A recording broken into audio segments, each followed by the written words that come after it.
बहुत समय पहले की बात है। एक छोटे से गांव में रघु नाम का एक गरीब किसान रहता था। उसका परिवार बहुत छोटा था।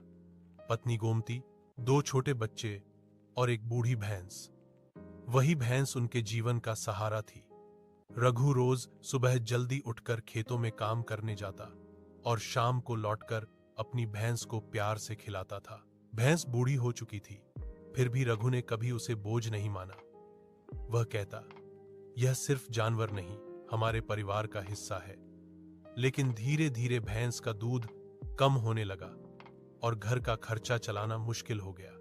एक दिन भैंस बहुत बीमार पड़ गई। रघु बहुत चिंतित हुआ।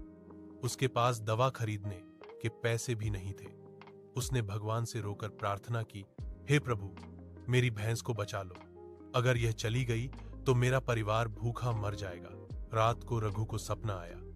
उसमें एक चमकता हुआ देवता उसके सामने प्रकट हुआ और बोले, रघु, तुम्हारा दिल साफ है, तुम्हारी सच्चाई और दया से मैं प्रसन्न हूं। कल सुबह तुम्हारी भैंस में जादू होगा, लेकिन याद रखना, इस जादू का इस्तेमाल दूसरों की भलाई के लिए करना, लालच मत करना। सुबह जब रघु उठा तो देखा कि भैंस के पीछे सोने के सिक्कों का ढेर पड़ा है।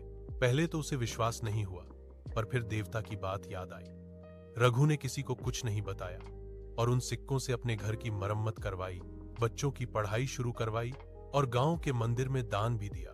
धीरे धीरे गांव वालों को शक होने लगा कि रघु अचानक अमीर कैसे हो गया।